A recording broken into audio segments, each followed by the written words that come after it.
Bonjour et bienvenue sur le podcast des Chroniques de l'éveil. Je suis Julie Michaud, coach et thérapeute et spécialisée pour vous accompagner à comprendre ce qui se joue dans votre vie. Pourquoi vous êtes en réaction, pourquoi vous ressentez ces émotions, vous apprendre à vous détacher du personnage principal pour enfin vous amuser à jouer les rôles de votre vie. Découvrez mes prestations sur le site www.juliemichaud.com ou plus de contenu gratuit sur l'éveil sur la page des réseaux sociaux Les Chroniques de l'éveil. N'hésitez pas à me faire des retours sur les différents épisodes ou à venir me parler en direct en message privé. Bon épisode!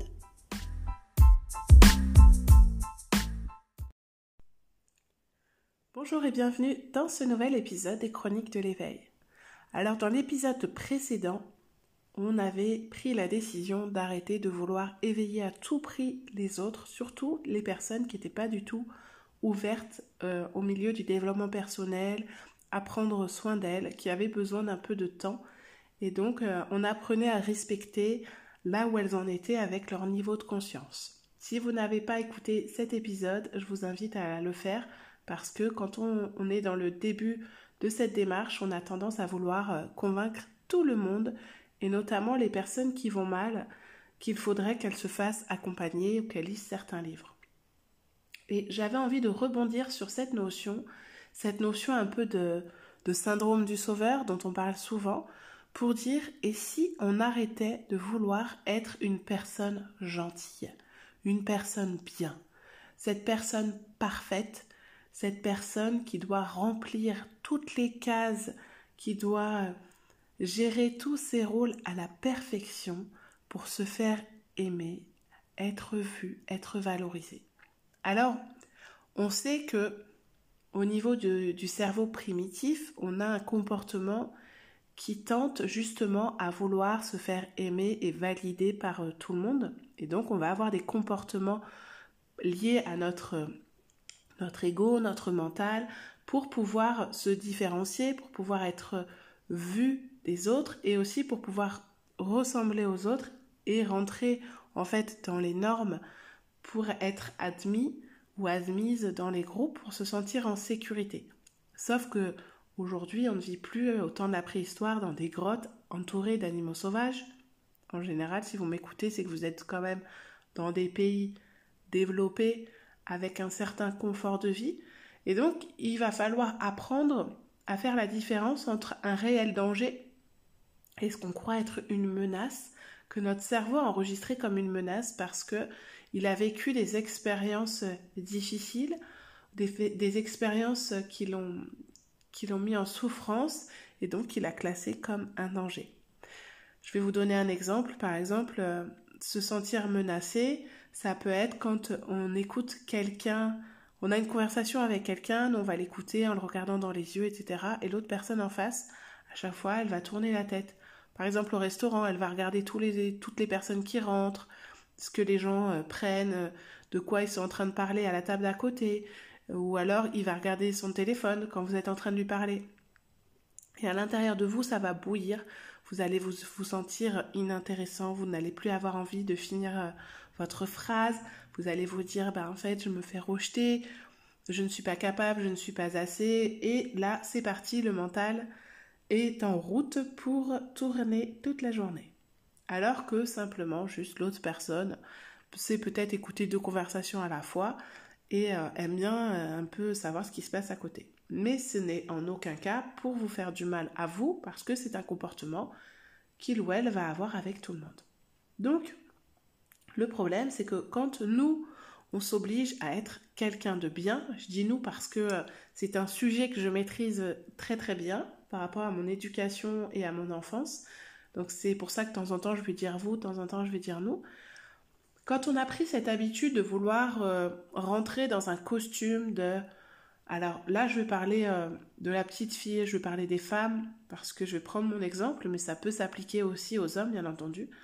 Quand on a joué le rôle de la petite fille sage, qui ne devait pas faire de bruit, qui devait être bonne à l'école, qui ne faisait pas de vagues, pas de bêtises, qui était polie, qui rendait service. Vous savez, cette petite fille qui était toujours bien coiffée, propre sur elle, qui évitait les conflits, qui était toujours là à préserver aussi, à prévenir les autres d'une éventuelle réprimande, d'une éventuelle punition, qui faisait tout pour éviter qu'il faisait des problèmes, qui voulait anticiper tous les besoins, et ben, on devient un peu pareil en grandissant.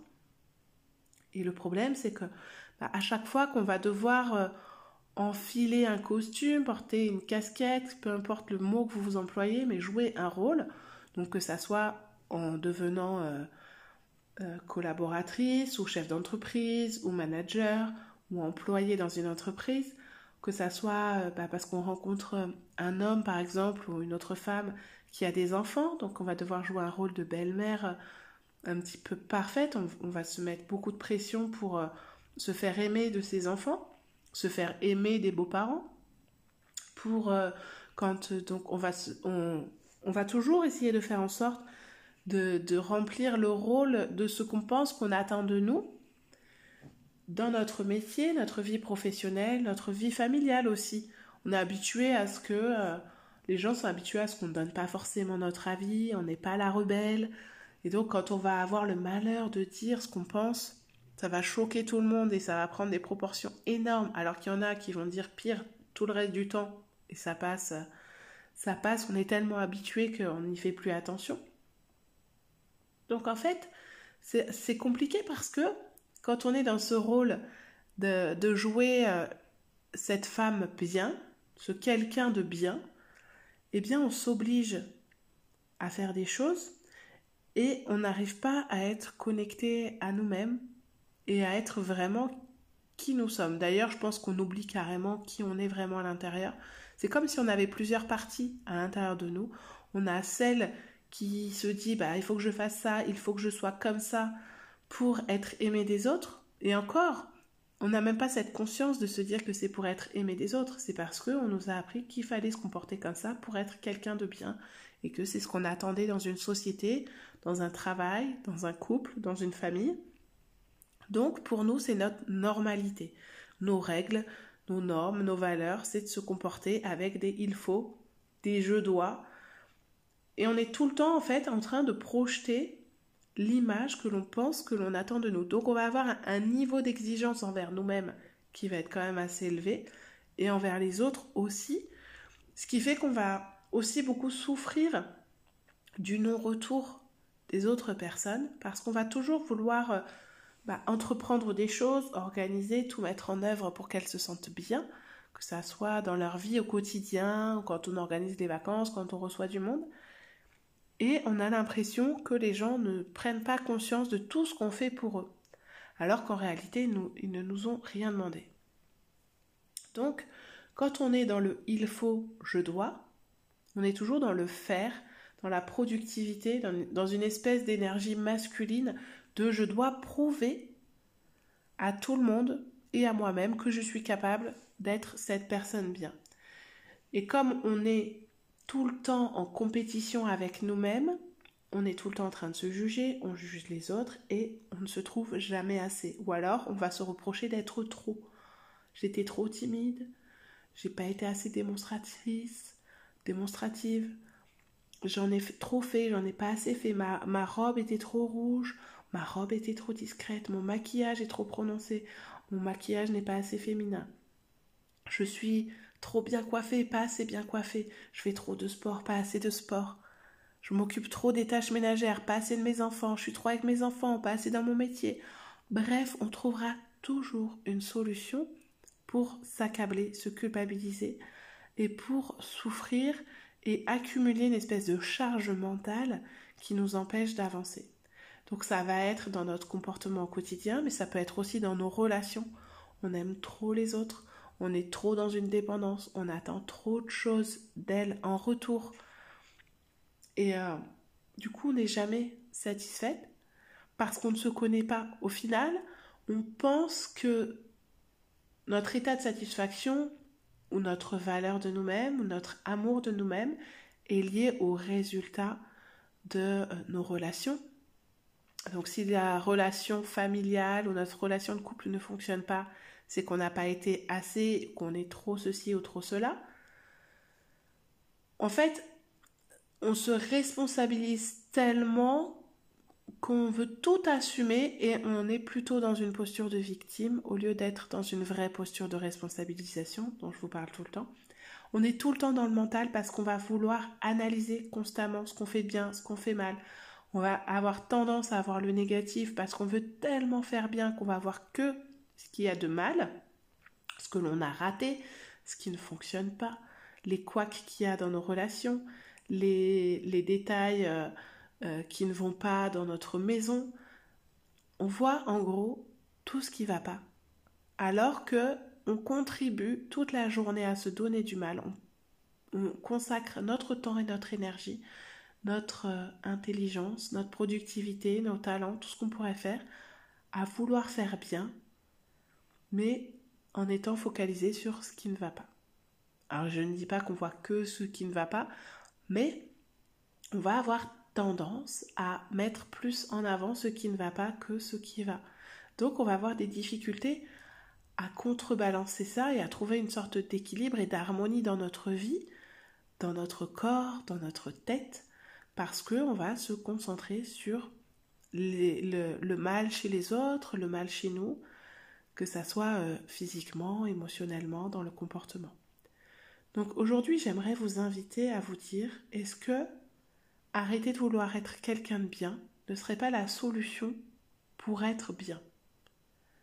Est-ce que si vous arrêtiez le il faut, je dois, je ne suis pas assez, je suis trop, ils sont toujours, je ne suis jamais, toutes ces phrases, toutes ces pensées, toutes ces croyances qui généralisent ce que vous êtes, ce que vous devriez être, comment les autres devraient se comporter. Si vous arrêtiez d'être dans l'analyse tout le temps de ce que vous faites de bien ou de mal. Alors oui, on a besoin des opposés. Le jour ne peut pas exister sans la nuit, le bien ne peut pas exister sans le mal, le froid ne peut exister sans le chaud. On a besoin de cette, on appelle ça l'homéostasie, le blanc, le noir. Mais il faut trouver les nuances en fait et une espèce d'équilibre. Alors un équilibre qui n'est pas toujours parfait, on est d'accord, parce que nous sommes des êtres vivants qui vivons à travers des cycles. Donc il faut aussi apprendre à laisser fleurir, prendre le temps, avoir la patience de laisser s'ouvrir certaines choses et laisser mourir d'autres choses. Mais quand vous voulez jouer à la personne qui est bien tout le temps, la personne parfaite, la maman parfaite, en fait, vous n'êtes que en train de vous concentrer sur le monde extérieur. Vous vous coupez totalement de ce qui se passe à l'intérieur de vous. Donc, vous pouvez justement après tomber facilement en dépression ou être malade parce que votre corps vous a envoyé des messages et vous ne les avez pas entendus. Vous êtes concentré sur l'extérieur et donc cette pression que vous mettez à vous, vous la mettez sur votre entourage. Et vos relations ne peuvent pas être saines si vous êtes constamment dans cette pression de je dois faire mieux que mes parents, que mon conjoint, que mon patron, que ma collègue. Et vous jugez tout le temps et êtes tout le temps dans la comparaison et tout le temps vous dévalorisez. Parce que vous dévalorisez alors que en fait vous n'avez même pas conscience de la valeur qu'il y a en vous. Donc moi ce que je vous invite à vous dire mais et si j'arrêtais de vouloir absolument être quelqu'un de bien? Et si je faisais sauter tous ces principes d'éducation, de société, de religion, de culture qu'on m'a inculqués jusque-là, que je faisais un petit peu le point et que je me disais mais est-ce que c'est vraiment important pour moi de respecter ces fameuses règles, ces fameuses valeurs? Est-ce que ça me définit? Est-ce que c'est vraiment en accord avec ce que j'ai envie de vivre, ce que j'ai envie de transmettre à mes enfants? Et vous allez vous rendre compte que vous allez lâcher petit à petit sur des choses qui finalement n'étaient pas si importantes pour vous, que vous étiez simplement dans la répétition d'un exemple éducatif que vous avez eu. Et le fait de lâcher, vous allez mettre moins de pression sur vos enfants, moins d'attente sur votre conjoint, l'ambiance va peut-être être meilleure aussi au travail, parce que vous mettrez moins de pression aussi sur vous-même, donc vous serez moins exigeante envers vous, moins déçue, donc vous serez moins cyclotimique aussi, vous aurez moins l'impression d'être nul, donc d'être triste, d'être en colère contre vous-même ou contre les autres. Et vous allez pouvoir accéder petit à petit à cet état de paix qu'il est à l'intérieur de vous dont je vous parle tout le temps. Parce que quand vous voulez être quelqu'un de bien, vous cherchez à ce que ça soit les autres qui vous donnent une certaine validation, qui vous notent comme à l'école. Oui, ce que tu as fait, c'est bien. Donc tu mérites d'être aimé, tu mérites d'être valorisé ou tu mérites d'être puni. Parce que vous avez grandi dans un système comme ça. Et nous avons tous grandi, sauf quelques personnes, mais dans les dernières générations, dans des environnements où on ne nous poussait pas à montrer nos émotions, où on nous demandait d'être les meilleurs, d'être parfaits, d'être productifs, au lieu d'être simplement nous-mêmes. Je suis désolée, j'ai un peu le nez bouché encore. Donc, demandez-vous vraiment, est-ce que c'est la vie que vous voulez vivre, courir toujours après la perfection, ce besoin d'être toujours quelqu'un de bien, que vos enfants soient quelqu'un de bien. Un exemple pour savoir si vous êtes dans cette démarche, c'est quand la maîtresse, le prof, l'instit, une personne qui s'occupe de votre enfant vous demande à vous parler et va vous dire que votre enfant a fait une bêtise, a fait quelque chose qu'il ne fallait pas. Est-ce que vous allez le prendre pour vous? Est-ce que quand votre enfant fait quelque chose qu'il ne faut pas, vous allez vous fâcher en vous disant mais qu'est-ce qu'on va penser de moi parce que c'est moi le parent. Donc c'est ma faute s'il fait ça de mal. Qu'est-ce que j'ai mal fait pour qu'il se comporte comme ça? À chaque fois que vous allez vous dire mais qu'est-ce que j'ai mal fait pour que l'autre soit comme ça, eh bien c'est que vous vous êtes mis dans cette espèce de mission de je dois être quelqu'un de bien et je dois changer les autres pour qu'ils soient des personnes bien. Sauf que quand vous faites ça, encore une fois, vous enlevez la responsabilité aux autres de vivre leurs expériences et d'être eux-mêmes, d'apprendre de la vie, de développer une certaine sensibilité, des nouvelles compétences, un niveau de conscience différent en expérimentant la vie comme vous le faites. Donc, soyez beaucoup plus doux et plus douce avec vous-même et essayez d'observer à chaque fois que vous vous dites « il faut ». Je dois. Essayez de transformer ça en j'ai envie, ou ça me tient à cœur, ou ça me fait plaisir. Par exemple, dans votre relation à l'argent, si vous êtes constamment en train de dire oh là là, il faut encore que je paye la cantine, il faut que je paye les impôts, il faut que je paye ceci, oh, et puis ils font que me réclamer de l'argent, je gagne pas assez, etc. Quand vous payez une facture, dites-vous merci. Quand vous signez le chèque, vous faites le virement, dites merci, parce que grâce à ça, vous avez eu peut-être un service, un soin, un confort amélioré dans votre vie. Le fait que votre enfant mange à la cantine, ça vous permet, vous, de pouvoir faire autre chose, de travailler, de vous occuper de vous, d'aller déjeuner avec une copine, j'en sais rien. Vous savez que votre enfant, pendant ce temps-là, il est nourri en sécurité, avec ses copains, tout va bien.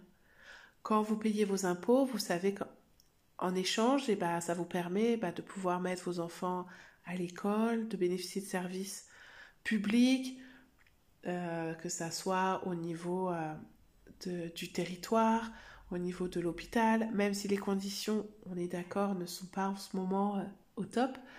On vit dans un pays où on a quand même beaucoup de services en échange de nos impôts. Et l'idée, c'est pas non plus après d'aller voir les personnes qui travaillent dans la fonction publique et de leur dire oui, alors comme je paye des impôts, je dois exiger tel service. Voilà.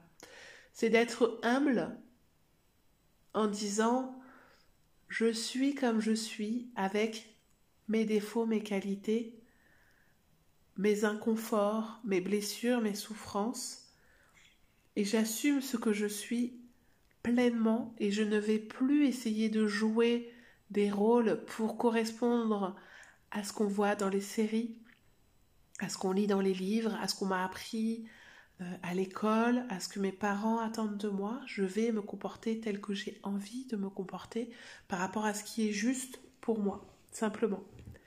Et donc accepter, encore une fois, par rapport à ce que je disais dans l'épisode précédent, qu'en face, vous avez des personnes aussi qui sont telles qu'elles sont, avec un niveau de conscience plus ou moins élevé, plus ou moins défini, de ce qu'elles sont, de ce qu'elles vivent, de ce qu'elles ont expérimenté, et que peut-être qu'elles aussi, elles sont dans une démarche de il faut, je dois, je ne suis pas assez, je veux être quelqu'un de bien, je ne sais pas ce que je suis, qui je suis. Peut-être qu'elles aussi, elles s'identifient à leur identité.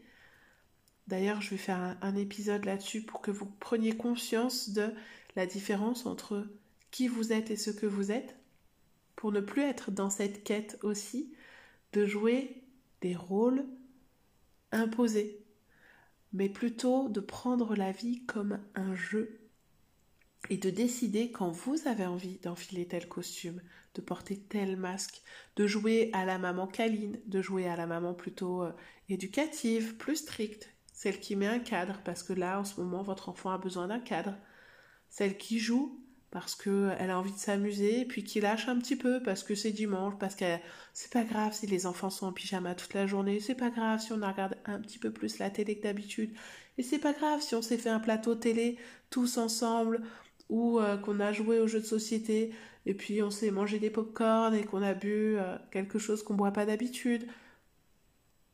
C'est pas grave si aujourd'hui vous êtes sortis sans vous maquiller. C'est pas grave si aujourd'hui vous n'avez pas répondu à tous vos mails. C'est pas grave si vous avez regardé votre téléphone quand vous avez votre meilleure amie, votre mère ou votre mari qui appelait et que vous n'aviez pas envie de répondre et que vous avez fait semblant d'être occupé.